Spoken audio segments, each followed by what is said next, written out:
अरे एक कथा बहुत सुंदर है। एक स्त्री एक संत के पास पहुंची, प्रणाम करा, गुरुदेव मैं बड़ी दुखी हूं। क्या दुख है तुमको?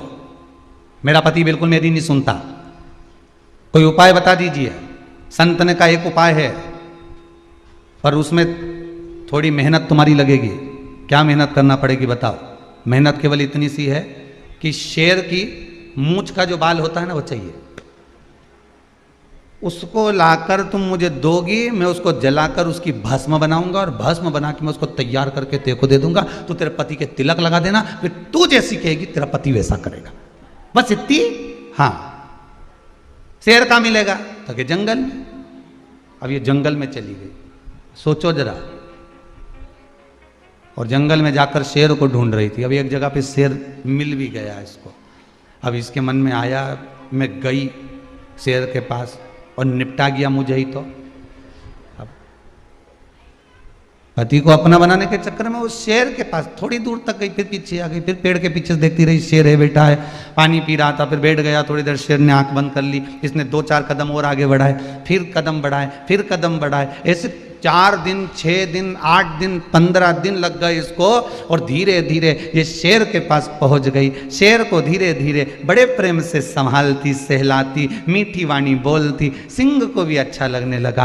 प्रेम स्नेह से शेर के साथ में रही। बाद में इसने एक मूंछ का बाल तोड़ लिया, संत को ले जाकर दे दिया। संत को कहा गुरुदेव ये बाल लीजिए, आप ऐसी भस्म बना दो जिससे मेरा पति अच्छा हो जाए। तो इतने में संत ने उसके चरण पकड़ लिए। जब तुम मीठी वाणी बोलकर शेर को अपना बना सकती है तो पति क्या लगता है?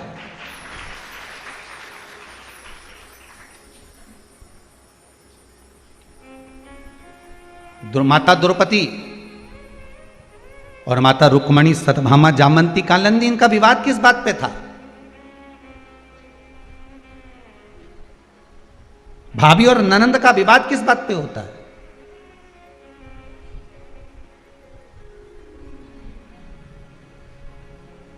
द्रौपदी, सत्यभामा, रुक्मणी, जामवंती, कालिंदी का विवाद था ही किस बात पे? केवल एक ही बात थी। एक दिन सत्यभामा जी ने पूछ लिया था द्रौपदी से, जी एक बात तो बताओ, तुम्हारे 5 पति तुम्हारे कहने पर चल रहे हैं, ऐसी कौन सी विद्या कर दी तुमने तुम्हारे पतियों पे?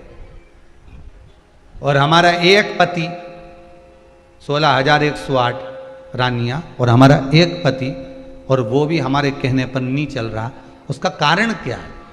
तो द्रौपदी ने कहा मैंने कोई विद्या नहीं करी है। द्रौपदी कहती मैंने कोई विद्या नहीं करी है, बस एक काम करा है, जो तुमने नहीं करा वो हमने करा है।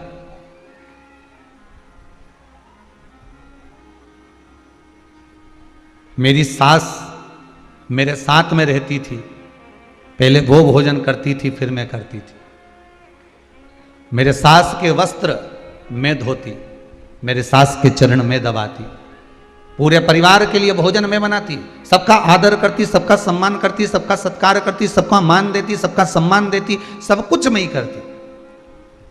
और मेरे पतियों ने देख लिया कि जब ये हमारी माता का आदर कर रही है तो हमको इसका आदर करना चाहिए। इसलिए मेरे पति 5 की 5 मेरा आदर करते। और जिस दिन घर में अच्छा ना लग रहा हो ना, आपको ऐसा लगे कि घर में मुझे अच्छा नहीं लग रहा, आज मन में शांति नहीं है, हृदय में बेचैनी है, ऐसा लग रहा है कि घर में कुछ ठीक नहीं हो रहा, आपके घर में जो रुद्राक्ष रखा, जो रखा हो, आप अगर रुद्राक्ष उत्सव का रुद्राक्ष लेकर गई हो तो बात दूसरी, नहीं तो जो रुद्राक्ष आपके पास में रखा हो वही रुद्राक्ष को कटोरी में रखकर थोड़ा सा स्नान कराओ, 12 ज्योतिर्लिंग का नाम लेकर, 12 ज्योतिर्लिंग का स्मरण कर, रुद्राक्ष का जल थोड़ा सा मटके में, हंडे में डाल दो, थोड़ा जल दरवाजे के आसपास पूरे भवन में उसको छीप दो। हम तो कहेंगे महीने में एक बार करते रहा करो। घर में अच्छी एनर्जी, अच्छी ऊर्जा प्राप्त होगी, करते रहो, थोड़ा अच्छा मिलेगा आपको। बस शिव का स्मरण कर, शंकर का अनुमोदन कर कर जो आप करोगे उसमें आपको फल मिलेगा ही। शंकर की सेवा करा हुआ व्यक्ति को अगर एक लोटा भी उसने पानी चढ़ाया है तो ये हो ही नहीं सकता कि उसको कुछ ना मिले, उसको मिलता जरूर है। किया बहुत ध्यान से सुनिएगा महाराज। एक कथा तो हमको शिव महापुराण में मिल जाती है कि माता सती के याद में, वियोग में भगवान शंकर एकांत में बैठकर जब तप साधना में डूबे हुए थे, उस तप साधना में माता सती की जब याद आ जाती है, उस तप साधना में माता सती का जब स्मरण आ जाता है तो शंकर के नयनों से अश्रु गिर जाता है।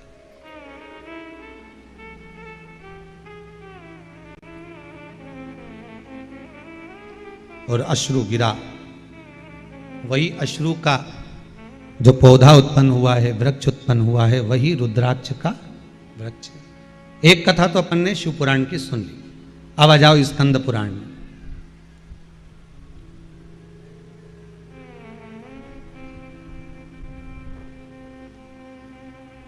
महाराज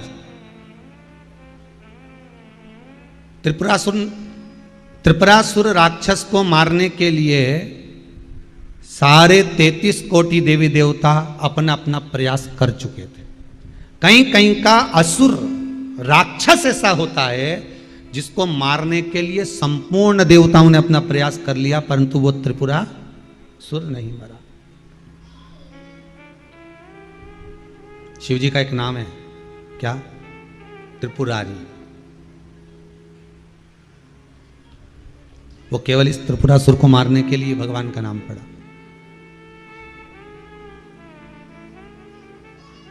अब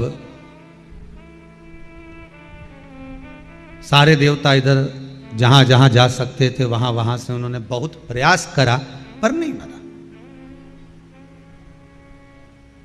इस त्रिपुरासुर की कथा से हमको एक सीखने को मिल रहा है, जो भगवान देवऋषि नारद इंद्र को समझा रहे हैं, उससे हमको एक सीखने को मिल रहा है।